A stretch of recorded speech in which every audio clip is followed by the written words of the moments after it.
Amém, queridos? Podem se assentar.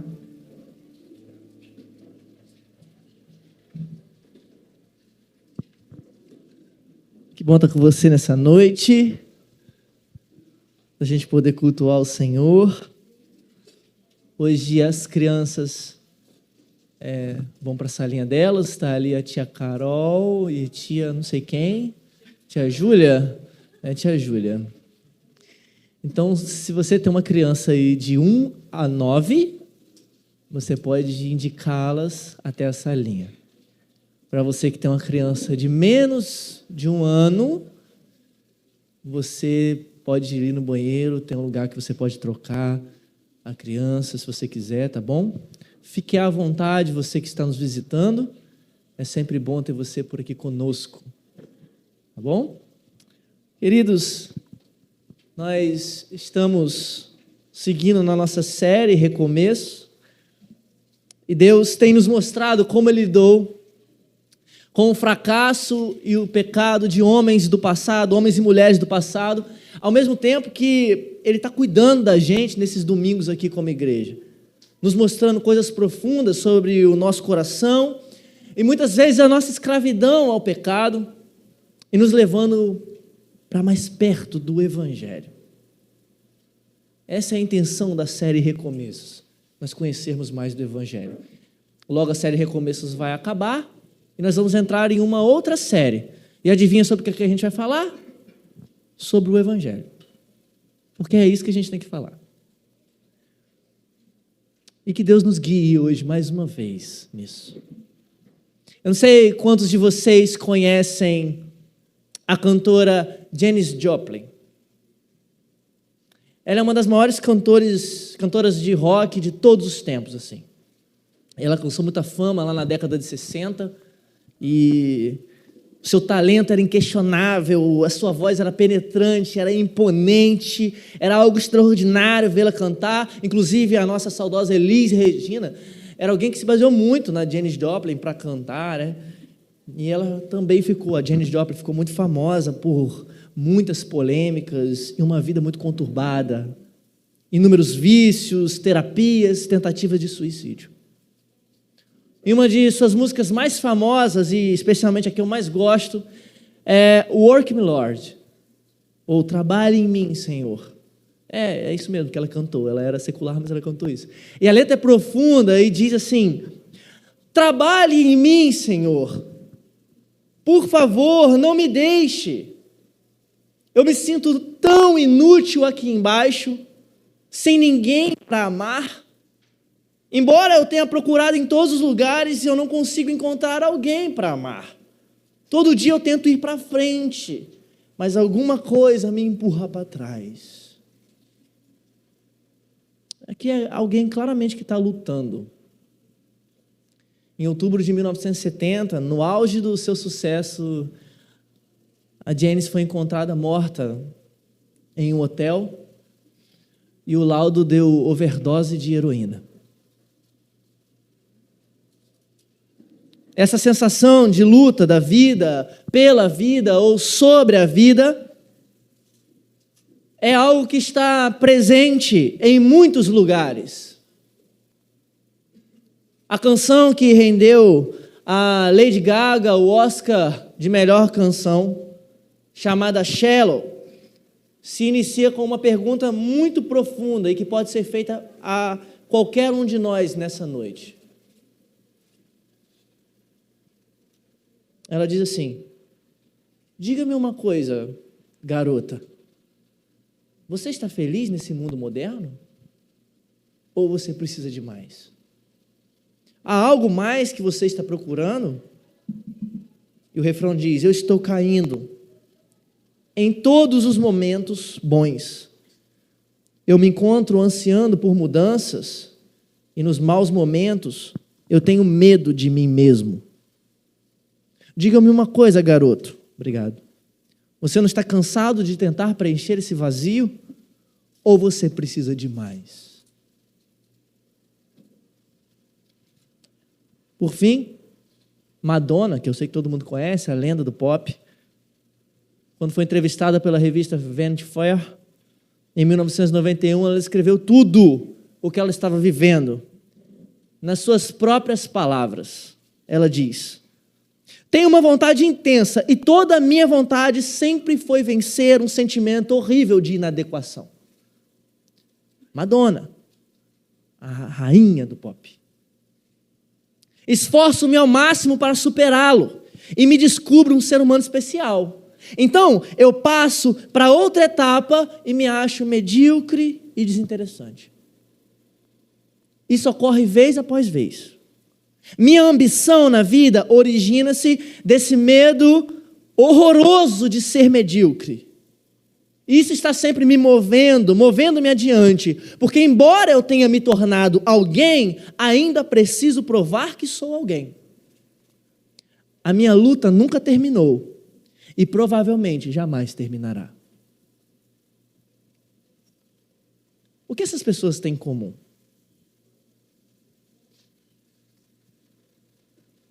Claramente são casos de pessoas lutando com alguma coisa. E hoje nós focaremos também em uma luta. Um episódio bíblico de uma luta que mudou tudo. Para tudo. Nós veremos a vida de um homem também famoso, nascido de uma família rica, nascido de uma família muito famosa. O seu nome é Jacó. E para isso, vou pedir para que você abra sua Bíblia lá em Gênesis capítulo 32.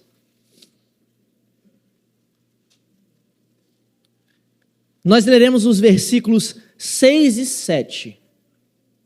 Mas eu vou pedir para você ficar com sua Bíblia aberta, pois nós voltaremos ao texto algumas vezes durante o sermão. Gênesis capítulo 32, versículos 6 e 7.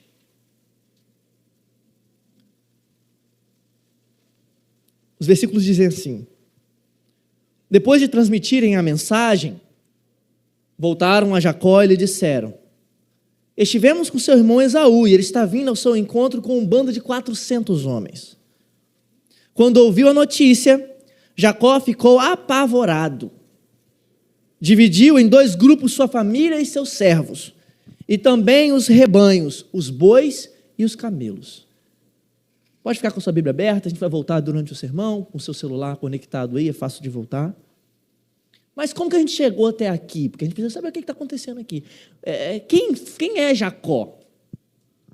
Jacó era neto de Abraão. Abraão foi um patriarca do povo que Deus estava separando para si, o povo de Israel. Por isso que muitas vezes na Bíblia nós encontramos as pessoas dizendo assim: o Deus de Abraão, de Isaac e de Jacó. Porque Abraão era aquele que foi chamado lá em Gênesis 12. E a história de Jacó é famosa entre os cristãos e até mesmo na cultura. Por exemplo, nós temos o livro de Machado de Assis chamado Jacó e Esaú, Esaú e Jacó. Ele tinha um irmão gêmeo, o nome era Esaú. E a Bíblia diz que no ventre eles já estavam brigando, Esaú e Jacó. Quando eles nasceram, Esaú saiu primeiro e Jacó saiu agarrado em seu calcanhar. E os meninos cresceram, viraram jovens, e nessa história toda o pai gostava mais do Esaú, e a mãe gostava mais do Jacó. Naquele tempo, ser o primogênito era muito importante, porque o primogênito era aquele que receberia uma bênção superior. Certo dia, Jacó foi importunar o seu irmão para poder comprar a sua primogenitura. Esaú foi o que primeiro saiu. Os dois eram gêmeos, mas ele saiu primeiro. Então Jacó vai lá e vai importunar o seu irmão. Esaú estava com muita fome. E Jacó, esperto, diz: olha, eu tenho um prato de comida aqui. Se você me dá a sua primogenitura, eu posso te dar o prato de comida. E era esse nível a família. O pai gostava mais de um, a mãe gostava mais de outro, era uma briga do caramba na família, como qualquer família, né? Não é isso? Mas um dos episódios mais marcantes da história de Jacó e também da sua família, algo que é uma chave que vai mudar tudo o que vai acontecer com ele no resto da sua vida, foi quando ele enganou seu pai e pegou a bênção que era de Esaú para ele. Esaú sai para caçar, para fazer um prato delicioso para o seu pai, porque Esaú sabia cozinhar, e era a oportunidade perfeita. Ih, meu irmão saiu de casa. Agora é a hora de eu aprontar. E com a ajuda da mãe, que a mãe gostava mais do Jacó, ele vai lá, pega as roupas do seu irmão, coloca nele, coloca alguns pelos no corpo, porque Esaú era muito peludo. Ele pega um prato gostoso de guisado, um churrasquinho gostoso de carneiro, e leva até o quarto do seu pai. Isaac, o pai de Jacó e de Esaú, já estava cego, porque já tinha avançado de idade, então ele não conseguia enxergar direito. E quando Jacó entra, Isaac fica impressionado com o fato de que Esaú foi rapidão caçar. Você caçou muito rápido, né? Mas engraçado, a voz é de Jacó. E aí o pai, sem poder enxergar, desconfia. É você mesmo, meu filho Esaú? Chega mais perto. E Jacó, como um enganador nato, diz: sou eu, Esaú.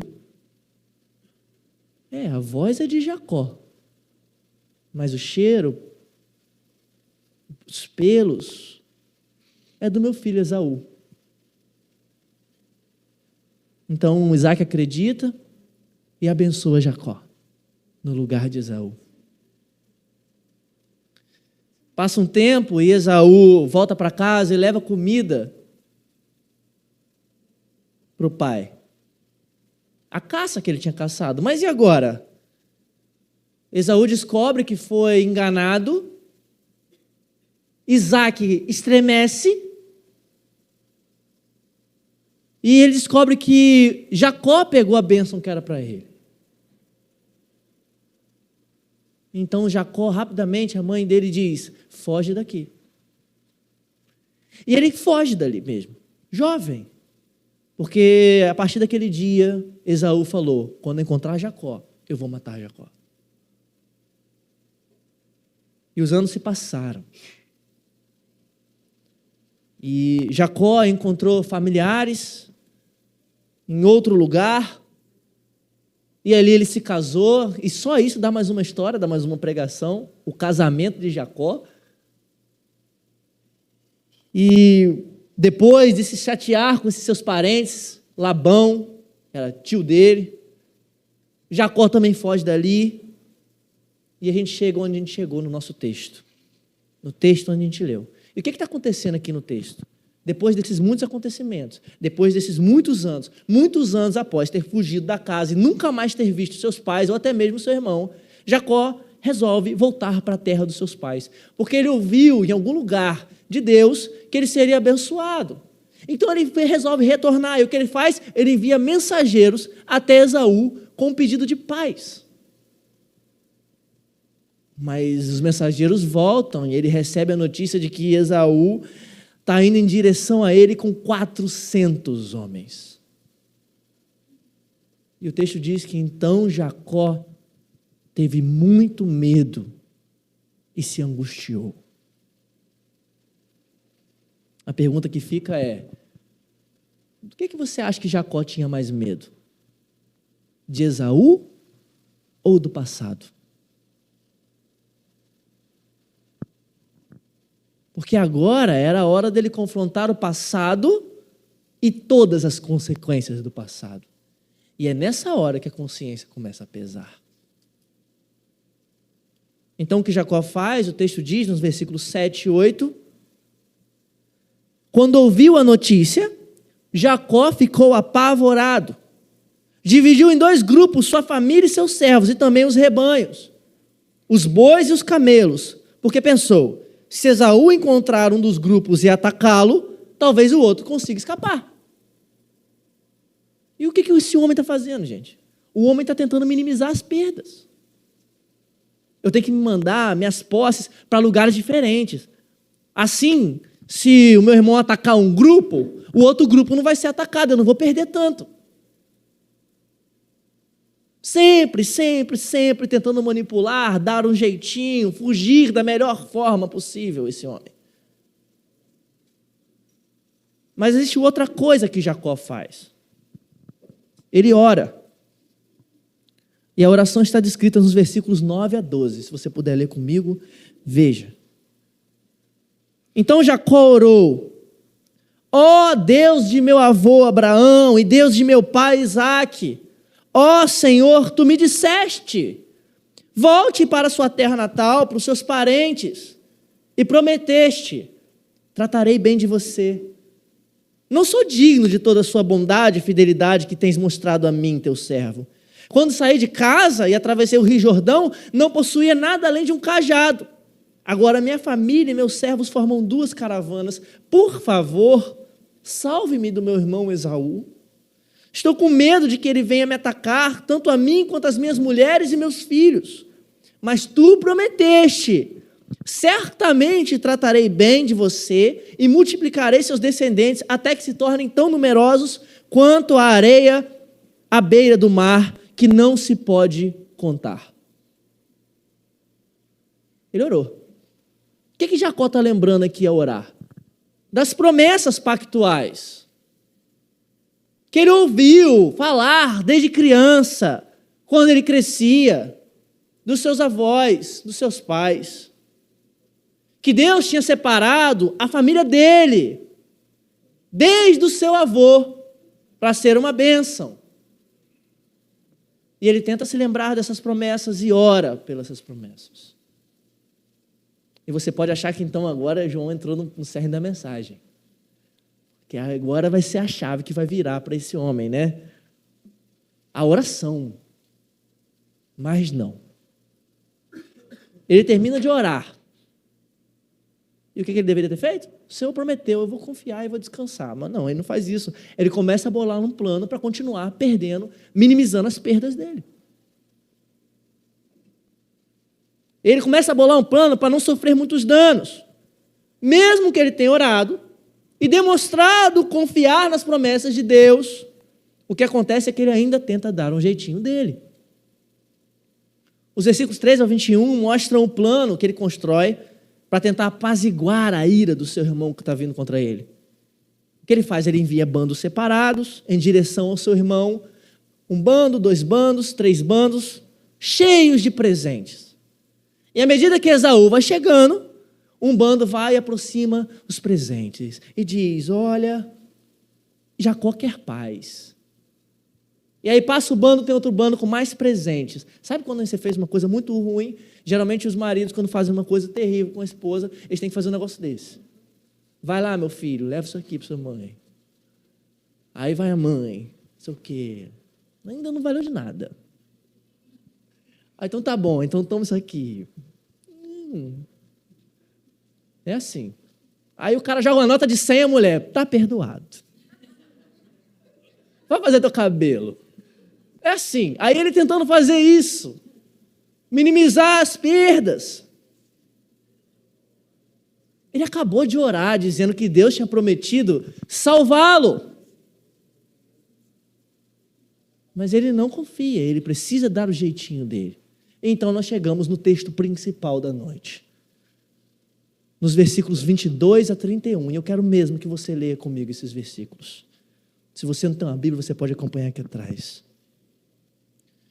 Durante a noite, 22 a 31. Durante a noite, Jacó se levantou, tomou suas 2 mulheres, suas 2 servas e seus 11 filhos e atravessou com eles o rio Jaboque. Depois de levá-los para outra margem, fez passar todos os seus bens. Com isso, Jacó ficou sozinho no acampamento. Veio então um homem que lutou com ele até o amanhecer. Quando o homem viu que não poderia vencer, tocou a articulação do quadril de Jacó e a deslocou. O homem disse: deixe-me ir, porque está amanhecendo. Jacó, porém, respondeu: não o deixarei ir enquanto não me abençoar. Qual é o seu nome? Perguntou o homem. Jacó, respondeu ele. O homem disse: seu nome não será mais Jacó. De agora adiante você se chamará Israel, pois lutou com Deus e com os homens e venceu. Por favor, me diga qual o seu nome, disse Jacó. Por que você quer saber o meu nome? Replicou o homem. E abençoou Jacó ali. Jacó chamou aquele lugar de Peniel, pois disse: vi Deus face a face enquanto a minha vida foi poupada.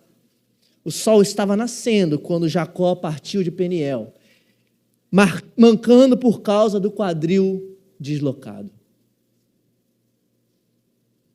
Queridos, nós estamos diante de um dos textos mais fantásticos da Bíblia. E um texto que muda toda a estrutura da Bíblia. E ele começa dizendo que Jacó passou suas mulheres, seus filhos e suas servas e atravessou o rio e ficou sozinho. Jacó está sozinho, enfim. Quantas lembranças que vieram à mente de Jacó nesse momento? Nessa madrugada, onde ele está sozinho, no escuro do deserto. Quantas lembranças do passado, dos traumas. Ali está o homem consigo mesmo. Alguma vez na sua vida você ficou com você mesmo? Ali está o homem com ele mesmo. Quando ninguém está ali para ver, não sobra mais nenhuma máscara, nenhuma encenação. Ele, o silêncio, a solidão e o escuro. Fico imaginando ele cantando Beatles, Yesterday. Ontem, todos os meus problemas pareciam estar tão distantes, mas agora parece que eles vieram para ficar. Jacó tinha recursos, talentos, uma família e até uma religião. Mas ele não tinha realidade. Uma vida inteira manipuladora, manipulada, enganadora e enganada. Tentava ir para frente, mas ele mesmo o empurrava para trás. Uma encenação, um show de bonecos de plástico. Na sua história, ele tinha marcas profundas que deixou na sua família. Enganou seu pai, enganou seu irmão, feriu o coração de quem ele amava. Andou errante e também foi enganado por muitos outros. Um homem com um vazio interior que lutou a vida inteira para encontrar satisfação, identidade e uma bênção. Ele lutou com Esaú, seu irmão, no ventre. Lutou pelo direito de primogenitura, pela bênção final. Ele lutou com Isaac pelo amor e o reconhecimento do seu pai. Ele lutou com Labão, seu tio, pelas suas filhas, pela riqueza, pela prosperidade. Só que em todos os finais ele estava fugindo. Ele fugiu de todos, ele fugiu de Canaã, de Arã, de Esaú, de Labão, de todo mundo. Uma infinita e dolorosa e contínua luta. E no fundo do peito, um grito incontido: eu preciso de algo real. E nós podemos olhar para a história de Jacó e acharmos que não temos uma vida tão confusa, tão deturpada nesses limites. Mas, de alguma forma, mais baixa ou mais alta, não escaparemos das nossas pegadas escuras. Vidas atrapalhadas, histórias perdidas. A gente já atrapalhou muito a nossa vida, né? Não é? Nós carregamos as marcas de uma luta intensa de tentar ir para frente, mas existir algo, ou parecer existir algo que nos empurra para trás.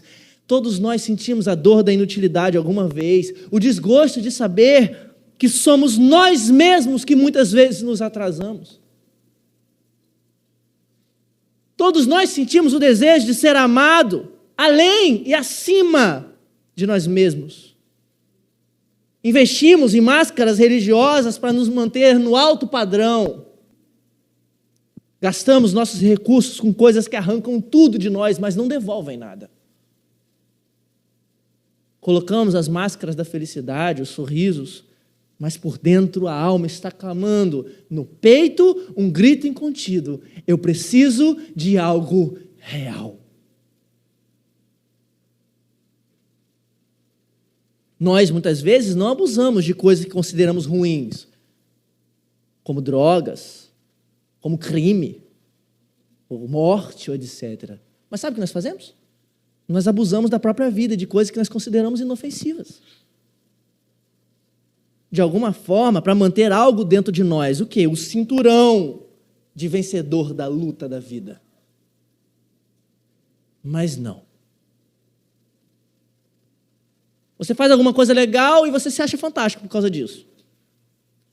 Só que você sabe que essa sensação não vai durar para sempre. E então você volta ao normal. E aí você pensa depois disso: eu preciso fazer algo melhor. Eu preciso fazer um trabalho melhor. Eu preciso fazer melhor aquilo ali. O que também é normal. Mas você ama, é a sensação de estar bem. Então você fica procurando experimentá-la de novo. Mas o problema é que essas sensações não duram por muito tempo. Nossa autoestima, nossa autoconfiança está sempre em jogo pelas circunstâncias externas. E a nossa luta nunca parece ter fim. E então a gente desce ao nível da dor com frequências mais profundas. Uma coisa que a gente precisa descobrir, queridos, é que o vício em realização não é tão diferente de vício em outras dependências. E no fim, lá está você. O silêncio, a solidão e o escuro. E nós sentimos fortemente que precisamos de algo mais do que uma manipulação, mais do que uma encenação. De que a gente não vai fugir de nossos medos de uma forma tão fácil assim. O passado, o presente, o futuro. As marcas que nós deixamos, as coisas que nós fazemos. Parece que todos eles estão vindo agora diante de nós com 400 homens. E o que resta quando a gente chega nesse ponto? Na história de Jacó, o texto diz que um homem apareceu e começou a lutar com ele. Uma luta livre. E as pessoas pagam para ver essas coisas hoje em dia, né? Mas quem é esse homem que luta com Jacó? E aqui sempre foi uma questão difícil de interpretar na Escritura. Porque a linguagem aqui do texto está dizendo que é um homem. Mas à medida que lemos o texto, não parece um homem qualquer. Em algumas outras versões, nós encontramos a palavra anjo. Mas quem é exatamente esse ser que está lutando com Jacó? Algo importante a notar no texto é o que está no versículo 25, onde diz que esse homem tocou o quadril, perto da coxa de Jacó. E isso parece ter sido um golpe tão doloroso, porque Jacó começa a mancar depois daquilo ali. Só que veja, existe algo sobrenatural ali. Não é um soco que Jacó toma, é um toque. Esse homem parece ter poderes sobrenaturais. A grande verdade, queridos, é que o texto está falando de uma representação profunda do próprio Deus, lutando com Jacó na aparência de um ser angelical, uma teofania que está acontecendo ali. Agora eu quero que você veja algo profundo. Não é Esaú que aparece naquela noite. É Deus quem aparece. Jacó pensava que o seu maior problema era Esaú, mas não. O problema de Jacó sempre foi com Deus. E no momento mais sozinho da sua vida, quando Jacó seria obrigado a confrontar o seu passado, a consciência pesada, quando ele estava tentando encontrar no seu estoque uma máscara para sair daquela situação, percebendo que agora não tinha como manipular mais as coisas, quem aparece? Deus. Deus apareceu, lutou com ele. E é uma cena impressionante, porque é uma luta que dura até o amanhecer. Deus estava lutando com aquele homem. Jacó o segura, faz força, rala no chão, faz a raspagem, a baiana, agoniza, sua. Faz a força da sua vida ali naquele encontro, porque ele começa a perceber ali mesmo que ele não está diante de um mero homem. Ali está tudo que Jacó precisa.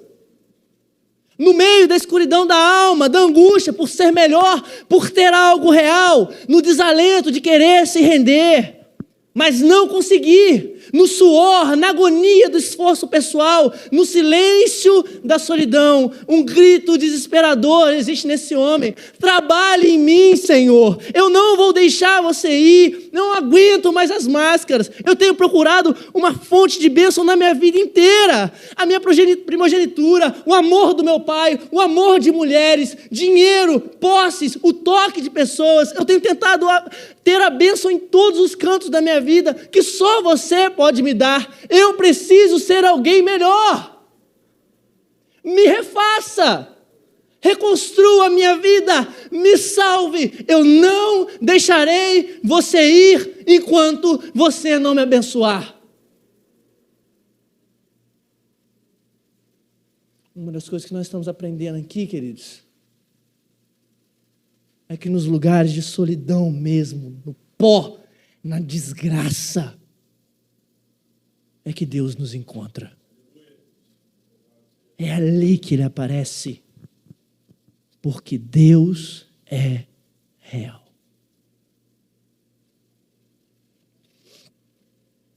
Quem sou eu? Por que eu estou aqui? Qual o objetivo da existência? Todas essas são perguntas que todos nós, independentemente de religião, país, cultura, todos nós estamos perguntando. Essas são perguntas assim, complexas, e elas merecem respostas complexas. Por isso que às vezes é muito incômodo as pessoas de fé, seja de qualquer tradição, responderem para a gente assim quando a gente tem essas perguntas. Apenas crê em Deus. Crê em Deus e tudo vai dar certo na sua vida. Isso também me incomoda, porque como você vai saber se a sua crença é verdadeira? Como você vai saber que essa crença em Deus não é só a sua imaginação? Como que você vai saber se isso não é só uma invenção da sua cabeça? E existem tantas versões por aí, tantos pontos de vista diferentes por aí, não é mesmo? Então como que eu vou saber se é real?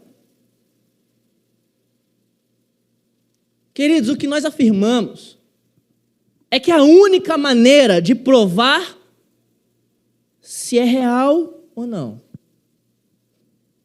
é se você tiver um encontro. Um encontro real. E aí todos os conceitos teóricos se rendem e se firmam. E você percebe, no final das contas, que Deus é real. E o que Deus está fazendo aqui com Jacó é mostrar para ele que ele e o seu amor são reais. Jacó diz para ele, segurando com força: eu não deixarei você ir se você não me abençoar. Jacó não quer largá-lo. Ele é implacável. E a gente viveu tempo suficiente aqui em Campo Grande, né, para a gente ver cachorro pra caramba na rua, certo? E a gente descobriu uma coisa, né? Os cachorros menores são os que mais latem. São os mais agressivos. Quanto menor for o cão, mais ele tem raiva, mais ele late. É só você ver o pincher. 70% raiva, 30% tremedeira. Fica tremendo o tempo inteiro, com raiva o tempo inteiro. E ele vê os cães maiores, ele late, ele fica com raiva, ele quer ir para cima. E a gente sabe que se aquele cachorro maior for para cima dele, vai destruir a vida dele. A gente sabe que o pincher não pode ir com aqueles cachorros grandiosos, mas ele continua ali, latindo, brigando.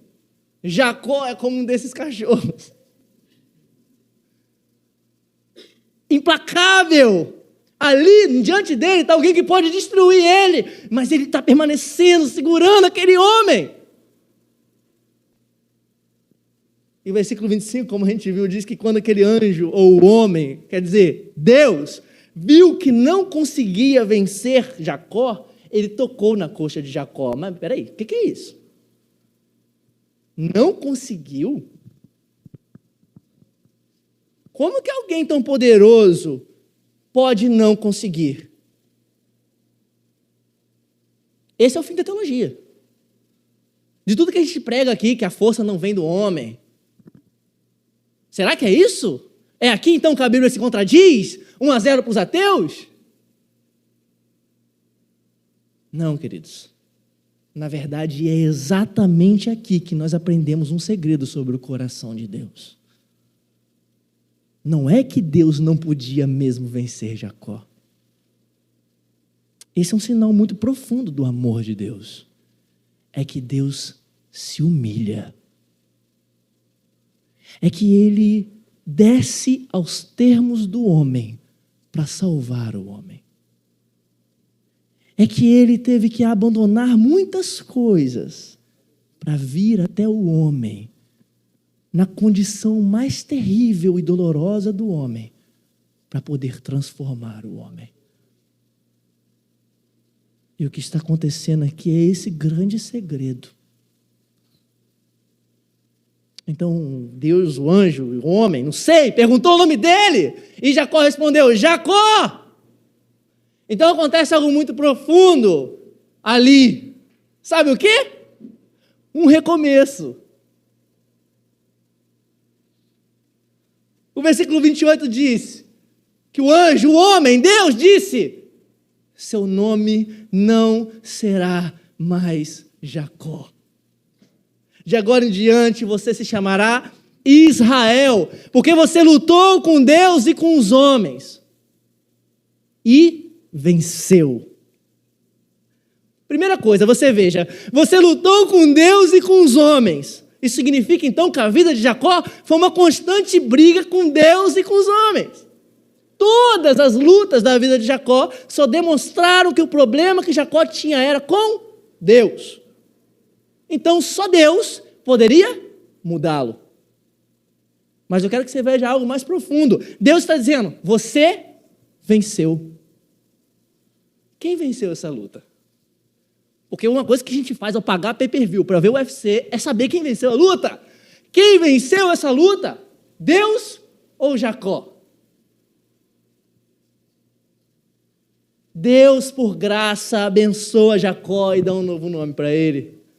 E o nome dele agora não é mais enganador, o que Jacó significa. Agora Jacó recebe o nome que vai fundar o povo que Deus vai amar. Israel. Mas era necessária uma marca. A marca de uma nova vida. Então Deus fere Jacó no quadril, na coxa. Um sinal de que Jacó perdeu aquela luta. Mas um sinal de que Jacó venceu aquela luta. Porque ele perdeu. Ele perdeu tudo que ele deveria perder. E ele ganhou. Ele ganhou tudo que ele precisava, a bênção de Deus.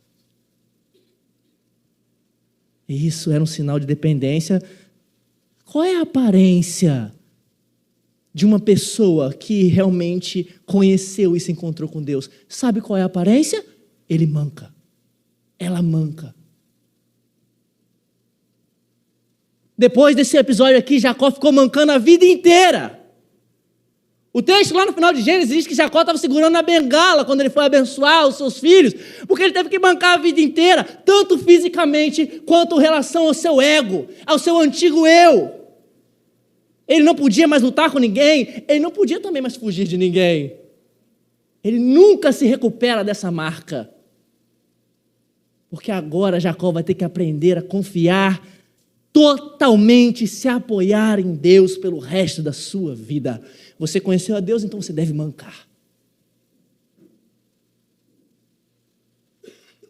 Um sinal de fraqueza de que você precisa ser dependente dele.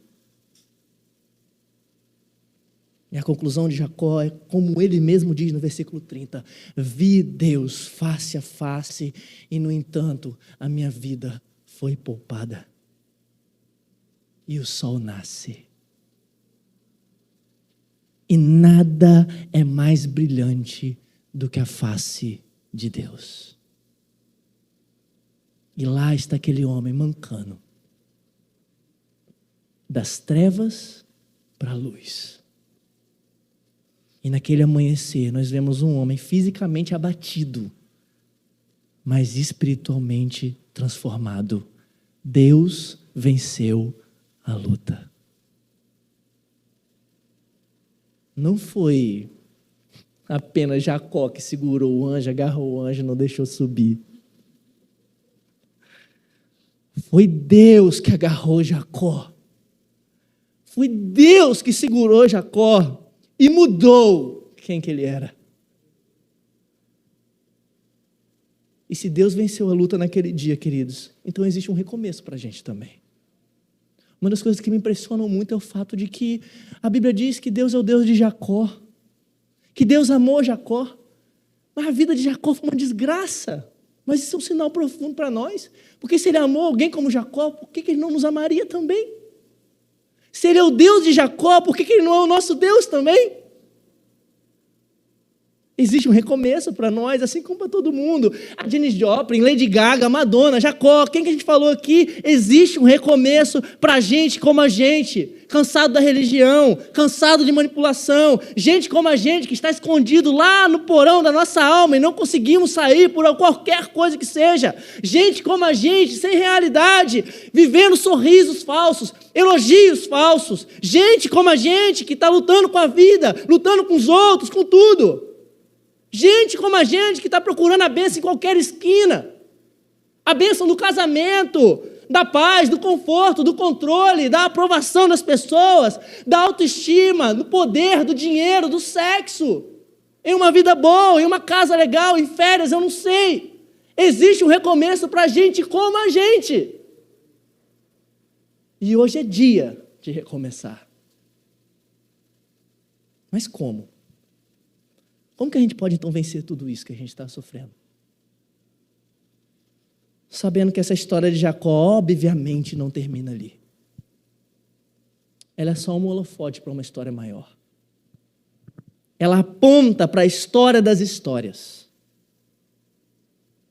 Esse Deus que se humilhou ali, um dia se humilharia de forma real, carnal, se tornando um de nós, nascendo em uma manjedoura, ao lado de muitos animais, e todos os homens lutaram contra ele. Os homens quiseram matá-lo, e por fim, realmente o levaram até uma cruz. E Jesus esteve ali na cruz, também sozinho. E a face que brilhou sobre Jacó naquele dia, estava agora sendo cuspida pelos homens.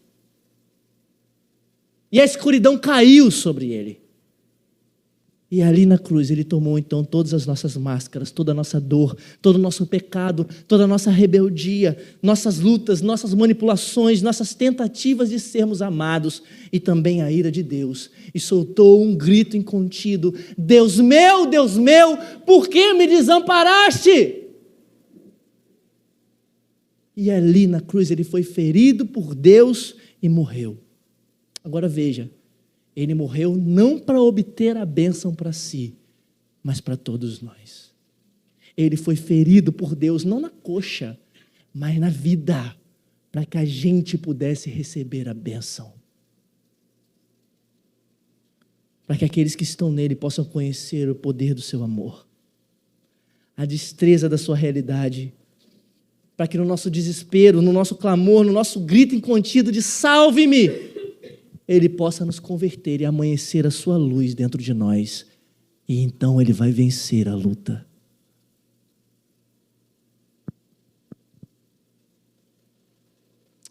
E Ele vence a luta para que você possa ouvir hoje que a face dEle é poderosa para transformar os corações desesperados em novos corações.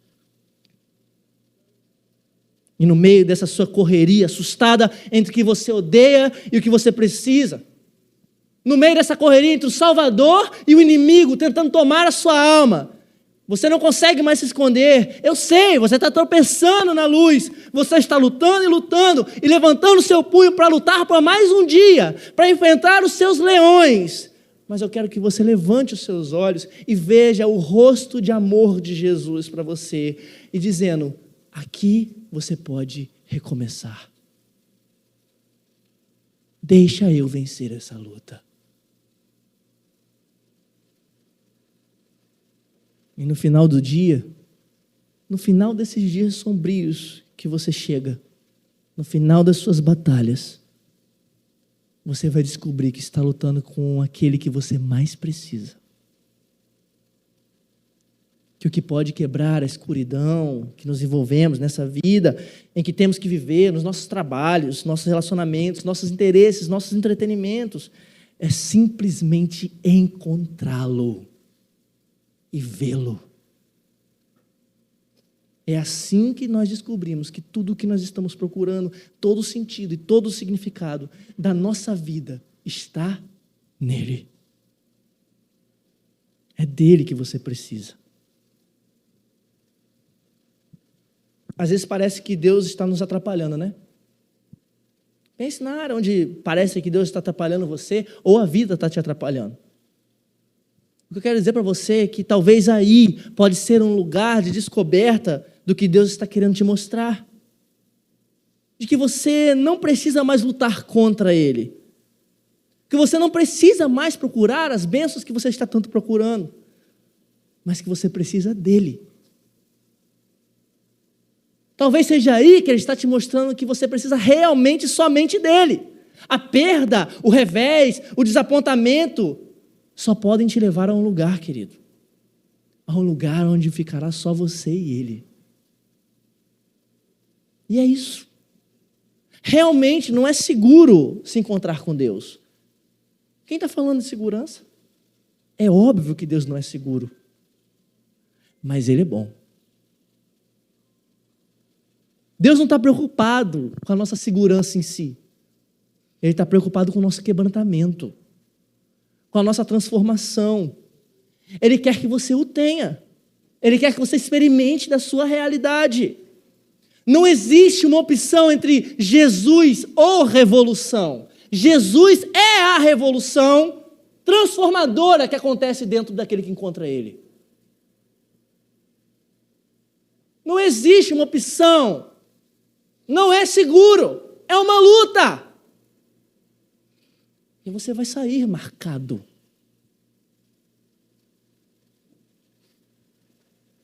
E você está marcado? Você está ferido? Isso é um grande sinal. Você manca? Isso é um ótimo sinal. Porque isso te lembra da sua necessidade, da sua dependência. É essa coisa que pode te fazer lembrar de Deus. É a sua fraqueza que pode te fazer lembrar de Deus e que a graça dele te basta.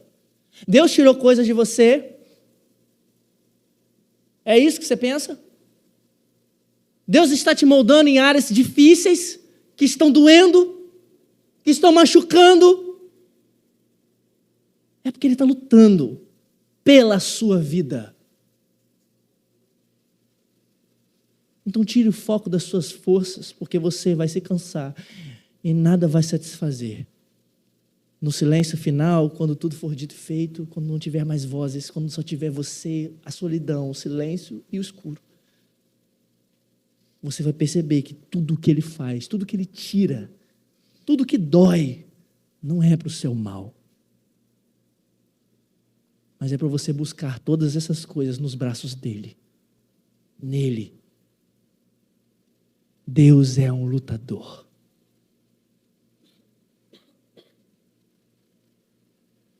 Mas João, será que vale a pena o risco de conhecer a Deus? Então, querido,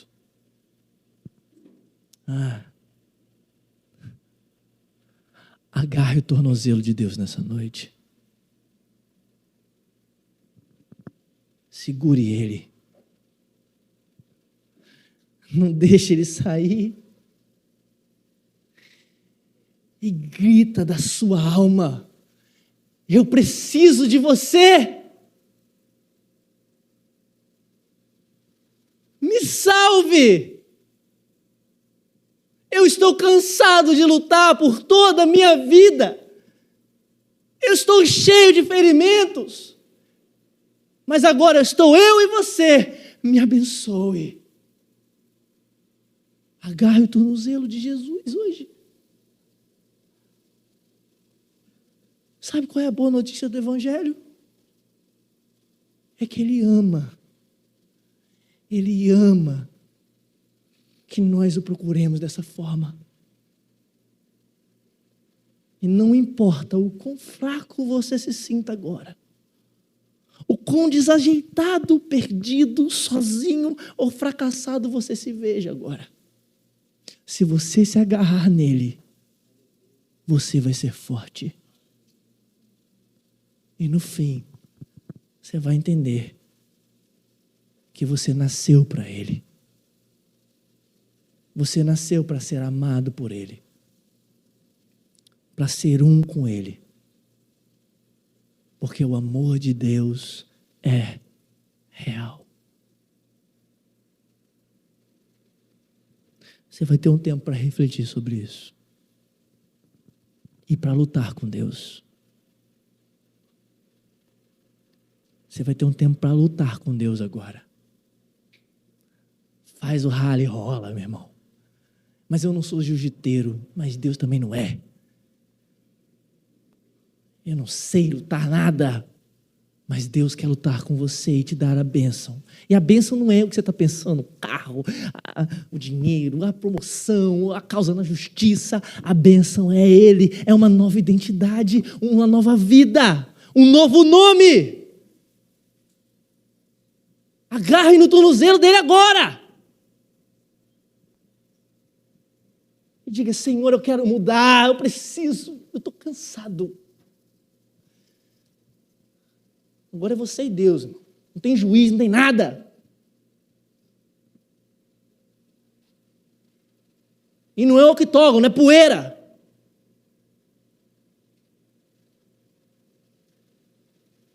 Reflita sobre isso. Você vai ter um tempo para isso, querido. Nós depois vamos cantar uma canção e vamos encerrar o culto.